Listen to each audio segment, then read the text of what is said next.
Muhawe umugisha n'uhoraho yaremye ijuru n'isi. Muri kano gatondo nezerejwe no gusangira namwe ijambo riri mu cete Pawulo yandikiye Filemoni, umurongo wa 4, wa 5 n'uw'indwi. Haravuga ngo: ndashima Imana yanje ubudasiba, ndaguhoza mu kanwa uko nsenze, kuko numvise urukundo rwawe no kwizera umwami Yesu kwawe, uko wereka abera bose. Umurongo w'indwi: kuko urukundo rwawe rwanteye umunezero mwinshi rukandemesha, kandi imitima y'abera warayiruhuye mwene data. Ndashaka dusangire namwe ijambo ry'Imana rivuga ngo kuba umuntu abandi bashimira Imana, kuba umuntu abandi birata. Pawulo yandikiye Filemoni, ni cete cyari kiryoshe gusoma. Ibaza umuntu akwandikiye akubwira ngo ndagushimira Imana kandi ndaguhoza mu kanwa uko nsenze. Ndizera yuko Filemoni asomye iki cete yanezerewe cyane. Imbega yamushimira Imana kubera iki? Yamuhoza mu kanwa uko asenze kubera iki? Yari yumvise urukundo no kwizera umwami Yesu biri muri Filemoni.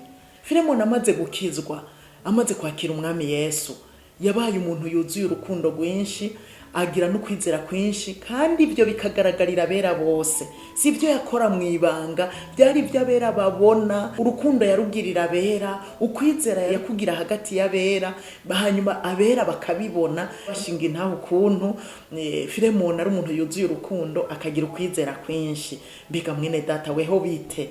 Ni igiki kiri muri wewe? Ni igiki ukora abandi bene data bashobora kubona bagashimira Imana, bigatuma bakwibuka bakagushimira Imana canke bakagusengera?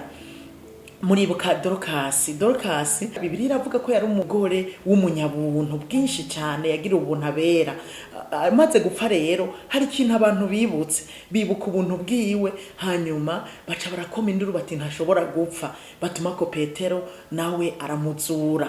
Rero hari ico bibutse, bwari ubuntu yagirira abantu. None nawe n'igiki abantu bakwibukirako, bigatuma bagushimira Imana ukiri muzima, kandi bigatuma bagusengera. N'igiki?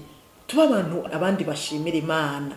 Rero Pawulo aravuga ngo urukundo rwawe rwanteye umunezero mwinshi. Pawulo iyo yarari no mu ngoyi ziwe, yibutse urukundo rwa Filemoni yagira umunezero, kandi ngo urukundo rwe rwaramuremesheje mu ngoyi ziwe, kuko yari umuntu yabwiye ubutumwa bwiza, yumva ukuntu ari umuntu w'ikimazi mubera, ari umuntu afise urukundo ruruhura imitima ya bene data, rutuma abandi bamererwa neza.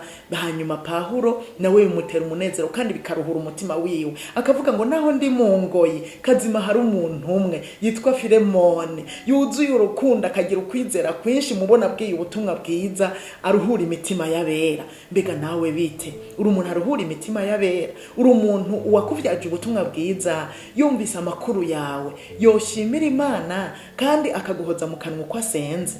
Niko byari bikwiye kumera. Twari tukwiye kugira inyifato, tumaze kwakira umwami Yesu, tukagira inyifato ituma abandi badushimira Imana, ituma duha ijambo abandi bagiye imbere y'Imana bakagira ico batuvugako, bakagira ijambo barengukana imbere y'Imana. Nuko ndakwifurije ko wowe umuntu abandi bashimira Imana, abandi birata, abandi banezerererwa, aruhura imitima y'abandi, mbere n'inyifato igatuma abandi barema, cyane cyane wakubwiye ubutumwa bwiza, bigatuma rema abonye ugukura kwawe. Yesu abahezagire.